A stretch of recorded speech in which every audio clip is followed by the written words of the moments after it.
That summer I turned 18, at our family's home on Cape Cod. My father brought his mistress and their illegitimate daughter to my parents' wedding anniversary party. When that girl, Sloane, brazenly sat at my mother's treasured Steinway and played the song that belonged only to my mother's spirit shattered. Late that night, she walked into the cold sea off our villa's coast and never returned. When I married my husband, Brendan Caldwell, I made one thing solemnly clear: that piano piece was an absolute deal-breaker. Hearing it was grounds for divorce. He promised me that song would never touch our lives. 5 years later, at a dinner, a business rival from Gene Vance, trying to provoke us, had the live jazz band play that very piece. The moment Brendan heard it, he erupted, storming over to silence the band. That day, for a fleeting moment, I thought I might have found happiness in my marriage, despite my past. However, just 6 months later, at a reception celebrating the launch of a gene-targeted therapy I had led, I took the stage.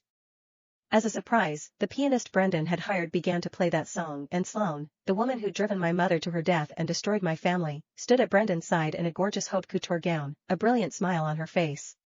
I leveled a cold stare at him, but he just sighed, a dismissive wave of his hand. "Sloane arranged all of this for you. She's your sister, she wanted to take this chance to reconcile.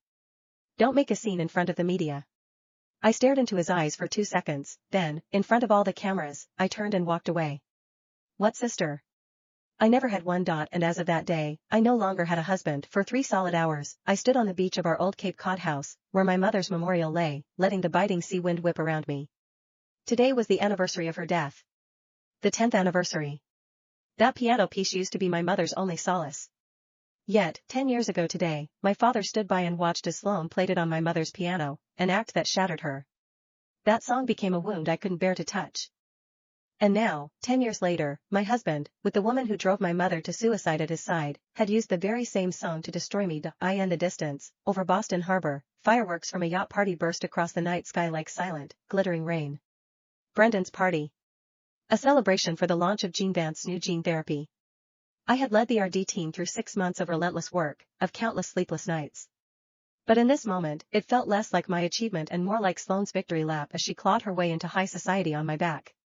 After paying my respects, I pulled my cashmere coat tighter and turned to leave. Just then, Brendan's call came through. His voice was thick with alcohol. "The party's winding down. You're the chief scientific officer, Tiffany. All the investors are asking for you. Why aren't you here?" I said nothing.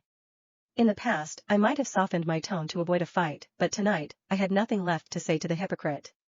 His voice rose, laced with irritation. "Tiffany, are you listening to me? Where the hell did you go?" "Cape Cod," I said, my voice as cold and flat as the water before me. He fell silent. It seemed he'd finally remembered it was the anniversary of my mother's death. It also seemed he'd finally remembered that I had sacrificed my own birthday party and our anniversary dinner just to hit the launch date for this new therapy. My only request had been for him to come with me today, to the sea, to pay our respects. After a long pause, his voice returned, strained. I was so swept up in everything, I forgot. Just for a moment. Wait for me on the beach. I'm driving over now." I hung up and turned to leave. But as I reached the parking lot, a text from him buzzed on my phone. "Tiffany, it's too late, and the coastal highway is a mess to drive at night. Next time. Sloane got drunk and sprained her ankle. I have to get her to the hospital. Don't be mad, I'll make it up to you." I wasn't surprised. Not at all. Knowing Sloane, she would always find a way to cling to Brendan, to play the victim. A man as shrewd as Brendan had to see through her pathetic games, but he didn't care. He loved the drama, the ego boost of 2 women fighting over him, and he didn't give a damn about my feelings, but it didn't matter anymore. From now on, I wouldn't care about him either. That night, Brendan didn't come home. No texts. No calls. I didn't ask. I didn't check his credit card statements. The next morning, I was at the office early. Brendan was the CEO, and I was the chief scientific officer. In 5 years, we'd grown from a garage startup next to MIT to occupying an entire floor in Boston's financial district, even as our marriage had crumbled. The first phase of the new therapy was done, so the pace at work had finally eased. Coffee in hand, I was carefully reviewing the divorce agreement from my lawyer when Brendan strolled into my office. "Sloane twisted her ankle getting out of the car last night," he said, loosening his tie. "Took her for a checkup. By the time we left the hospital, it was late, so I just got a room at a hotel nearby." I nodded, my eyes still glued to the divorce agreement on the screen. Okay. We were getting a divorce. Who he spent the night with was no longer my business. He didn't need to report his whereabouts to me.